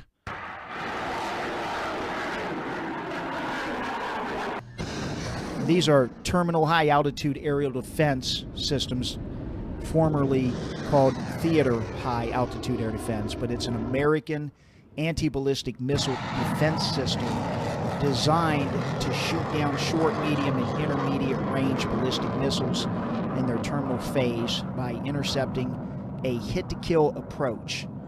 THAAD was developed after the experience of Iraq's Scud missile attacks in the Gulf War in 1991. The THAAD interceptor carries no warhead, but relies on its kinetic energy of impact to destroy the incoming missile. It says a kinetic energy hits minimizes the risk of exploding conventional warhead ballistic missiles, and the warhead of nuclear-tipped ballistic missiles will not detonate upon a kinetic energy hit. And so, like you said, the main reason Russia does not want that system there is because they can basically spy on Russia with the radar systems. And so this is one of the main reasons that Russia is condemning this move and stating this could escalate things if this situation is not resolved soon. So, this is an Arabic news station. Here's their report. U.S. avoid stupidity. Moscow on THAAD to Ukraine. So they're stating that Russia is calling the United States to avoid stupidity and not deteriorate the situation further. And again, that was from Alexander Pankin. And he says, we still call on our American colleagues with whom we are in dialogue in various levels, including the highest levels, not to do stupid things, to behave prudently, not to use the situation to lead it to further and further into a dead end, from which it will be difficult to find a way out. Russia will use further diplomatic methods, Pankin said, as the United States aims to bolster its presence in the Ukraine and all over Europe in light of rising tensions between NATO and Moscow over the Ukraine. So, and that's exactly it, guys. Like I said, the United States helped commit this coup in 2014, set up a anti-Russian president in Ukraine, and then the Donetsk region, known as the Donbass, broke away and basically stated they'd rather join with Russia. They're pro-Russian separatists. They've been fighting a war against Ukraine since 2014, since that time, and it looks as though the United States is putting pressure on Ukraine to become a part of NATO and are funding the Ukraine under the Obama administration, funneling weapons and things through. They set up the phony anti-corruption league there. They threw out the prosecutor who was exposing the criminality of the Burisma and Hunter Biden and his father, Joe Biden, now the dictator-in-chief. And all of that was being exposed. So now they're trying to get the Ukraine to take back the Donetsk region, to take back the Donbass, while Russia is basically stating that Russia obviously doesn't want that to happen, and they do not want the Ukraine to become a part of NATO. So that is what's happening right now in Russia. So we have that going on. And in the meantime, Bloomberg, so this just shows you how desperate this current rogue administration is to try to maybe foment a world war. There was another report that came out that Bloomberg falsely reported that Russia had invaded the Ukraine. It was a phony headline, and it stayed. I'll show you the screen shot of that. You can see it on Bloomberg Business Live. Russia invades Ukraine. And so this was a report that came out. Bloomberg News Agency almost ignited a third world war by falsely reporting that Russia had invaded Ukraine Friday afternoon with a shocking headline on its homepage, live, Russia invades the Ukraine. So then right after that happened, Bloomberg went in, got that back off of their site, tried to sweep it under the rug, writing on their website, "We prepare headlines for many scenarios," and the headline, "Russia invades Ukraine," was inadvertently published around 4 p.m. today on our website. "We deeply regret the error. The headline has been removed, and we're investigating the cause." So, but at the same time, we have seen several things going on that indicates the United States is trying to provoke Russia to war. And at the same time, we've got to understand that Russia is moving a large amount of vehicles to those border regions near around Ukraine and around the Donetsk region or the Donbass region. The West is continuing, meanwhile, to wage this informational campaign in the face of Russia after accusing it of destabilizing the situation in Ukraine and planning to invade the Ukraine. But like I said, Russia has repeatedly dismissed those allegations, saying that there's no intention of going in, despite the continuous U.S. military buildup around Russia's border. And so this is why Russia is also then moving their troops into position. ABC's Patrick Revel is on the ground in Kiev. Good morning, Patrick. Good morning, Eva, and thank you. Here in Ukraine, the uncertainty remains whether Vladimir Putin is still preparing to attack. But with the glimmer of hope for diplomacy in Geneva, Russia, though, is still sending more troops to the border. This morning, Ukrainian soldiers are watching and waiting in the snowy trenches of eastern Ukraine. Just across the border, Russian forces conducting military exercises. There's no sign of de-escalation here. The high-stakes talks in Geneva between the US and Russia may have offered some hope, but they've not dispelled the fear of a Russian invasion. If, in fact, they commit another incursion into Ukrainian territory, they're just going to set themselves up for even more isolation from the rest of the international community. This is not a country that has a whole lot of friends. Russia is still demanding a guarantee from the US that Ukraine will never join NATO, but the US again ruling out that demand. And Russia rattling its saber just before that meeting, holding a joint naval drill in the northern Indian Ocean with China and Iran. One of Ukraine's top commanders to the east, Lieutenant General Alexander Pavlyuk, says Ukraine estimates there are now 127,000 Russian troops massed near its border. He says his country needs more American weapons to deter Putin. At the Ukrainian front line, they say all they can do is be ready. Only the Kremlin knows what comes next in this crisis. Do you think there is a bigger chance that Russia will try to invade? Basically, yeah. We think that there is a big chance of this. Ukrainian officials here generally have said they are less convinced than the US that the threat of a major Russian attack is real. US troop reinforcements have begun arriving in Germany as fears over Russia's troop build-up on Ukraine's borders increases. Their first contingent of 2,000 additional US soldiers arriving near Frankfurt overnight, with others touching down near Poland's border with Ukraine. The White House says the troops will protect eastern NATO members from potential Russian aggression, but Russia says they're worsening already high tensions in the region. DW's Alexandra von Naumann explains what's behind the US decision. American F-15 fighter jets arriving in Estonia. A Danish frigate deployed to support NATO in the Baltic Sea. More and more allies are sending troops to Eastern Europe. It's not a choice, it's a must, says security expert Bruno Letté. NATO has to prepare for every possible military scenario. It is not unrealistic, for instance, to think that Russia could create a border incident with Estonia to distract attention from an invasion in Ukraine. To be prepared, the US alone is sending 1,700 troops to Poland and a 1,000-strong unit to Romania. France wants to send soldiers to Romania as well.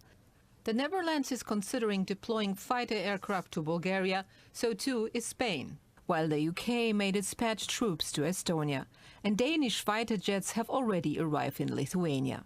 Compared to Russia's, NATO presence in the region is still relatively small. But as the Kremlin continues its build-up around Ukraine, NATO is strengthening its defense posture. According to Secretary General Stoltenberg, the alliance is even considering deploying new battle groups in addition to the 4 multinational battalions already in place in Estonia, Latvia, Lithuania and Poland.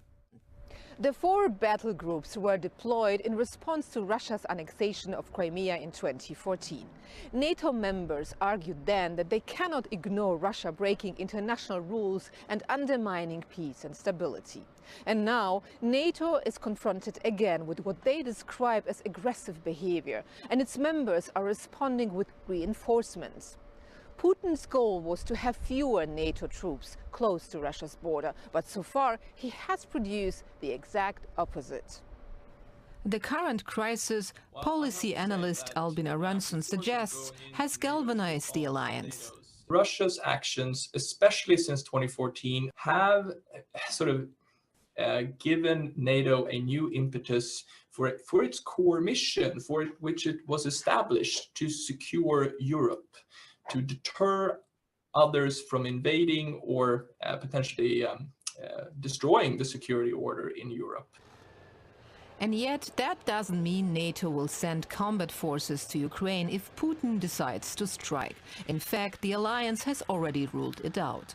But many members are increasing their economic and military aid for Ukraine, with the UK and Poland promising a new security pact. It is unlikely that the arrangement will be something like NATO-ish, where the UK and Poland would have a duty to defend Ukraine. I think what we will see is cooperation in terms of military training, financing, making sure Ukraine has the military means also to defend itself. According to NATO, it is all about defending its members. That is the reason for the reinforcements, the alliance says. Russia denounces them as hysteric and destructive. Both sides, however, say they are open to more talks. So hopefully, this whole saying of they're going to be opening themselves up for talks, hopefully that's the truth. Hopefully the United States will be willing to do so as well. But it looks like right now people think that, if you talk about this and give any defense, it's not that we're defending Russia. We're just simply saying it looks as though we see what's happening in the United States. We see what's happening around the world. None of these things were happening under the former administration under Trump. There seemed to be cooperation with the United States and Russia. The United States under Trump had severe sanctions against Russia. Under Trump, he didn't allow them to build a pipeline to Europe.